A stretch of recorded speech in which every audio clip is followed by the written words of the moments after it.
ébranler ma chambre, il n'y a rien du tout. Mais quelques jours après, mes amis, j'avais un regard dur. Quand j'allais dans la rue, je cherchais la bagarre.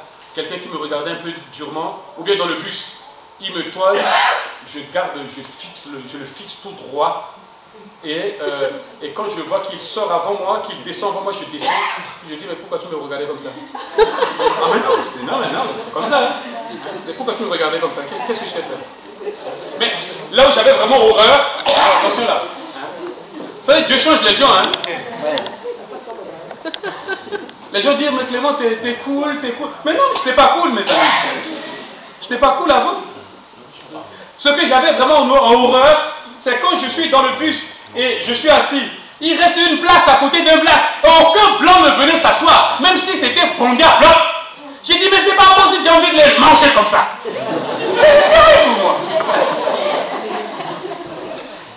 Et ce sont ces signes-là qui m'ont montré que Jésus a changé mon cœur. Quand je rentre dans le bus, je suis en paix. J'avais plus de à l'intérieur comme un lion qui cherchait à bondir. J'avais plus cela. À l'université, j'avais envie d'aller saluer les autres. Chose que je ne faisais pas du tout. Je ne vais pas dans les détails, mes amis. Ma vie a changé comme ça. Vraiment radicalement.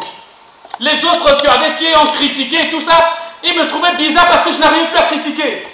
Je commençais à dire de bonnes choses. Je dis, mais il est fou. Voyez-vous bien aimé. Mais, pourquoi je dis tout cela? J'ai grandi dans la foi. J'ai grandi en lisant, en méditant, en étudiant la parole de Dieu. J'ai compris, mes amis. Mes frères et sœurs africains. Peut-être vous êtes là dans la salle, peut-être vous allez suivre sur Internet. Mes amis, j'ai compris que Dieu permet à des peuples de châtier des peuples. Dieu a permis à Babylone d'aller châtier son propre peuple Israël, emmener Israël en esclavage, en déportation pendant 70 ans. Parce que Israël a désobéi aux voix de Dieu. Dieu a frappé les 10 tribus du Nord en leur envoyant le roi d'Assyrie. Il les a tous emportés. Ils sont partis en esclavage. Et le pays est resté vide. Ce roi-là a amené des Samaritains. Ce n'étaient pas des Juifs au départ, les Samaritains. Comprenez bien aimé? Quand un peuple quitte les voies de Dieu, Dieu utilise un autre peuple pour les châtier. Et vous, mes frères et sœurs africains, écoutez-moi bien. Si Israël, qui était le peuple de Dieu, plusieurs fois, Israël a été ramené dans la voie droite par des châtiments, par des jugements de Dieu. Mais bien aimé, à plus forte raison, notre peuple à nous. Notre peuple, partant de Noé, petit à petit, notre peuple est descendu jusqu'en Libye, en Éthiopie, en Égypte. Notre peuple à nous.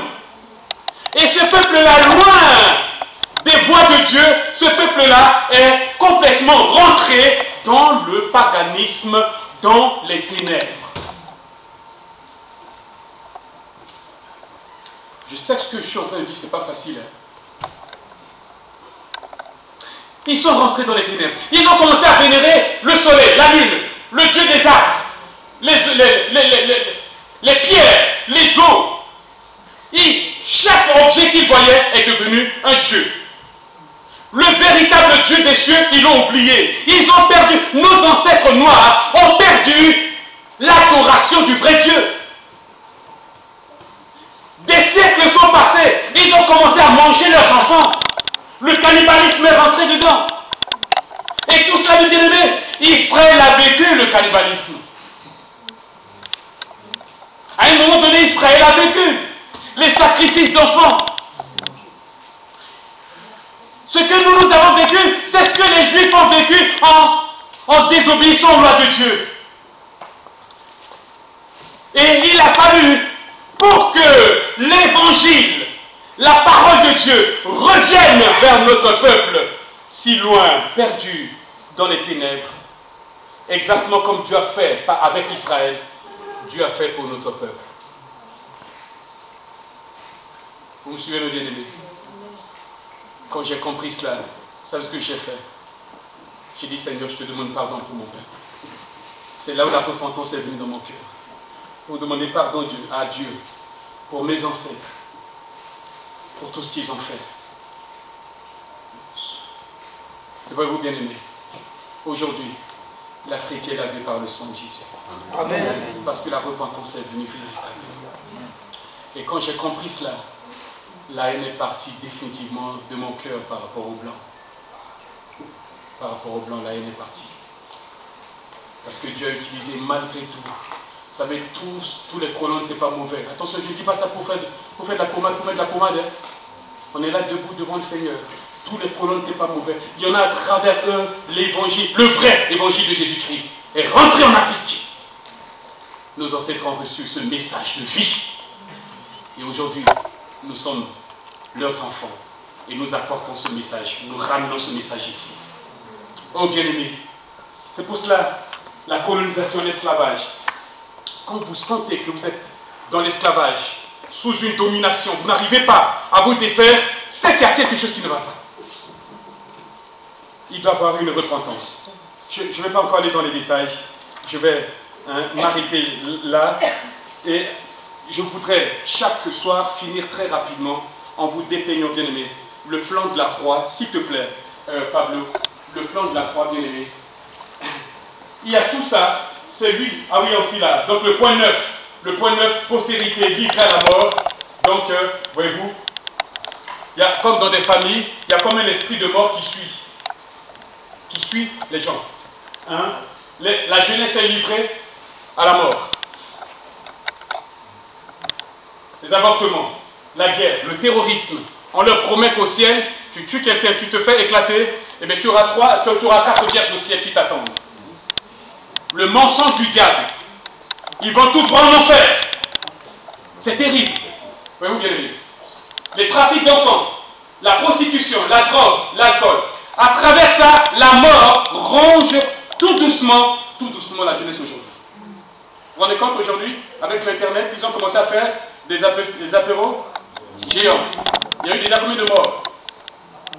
Il y a eu déjà un mort là. Au premier apéro géant, il y a eu un mort. Ça veut dire quoi? Il y a eu un sacrifice qui a été offert à ce Dieu-là.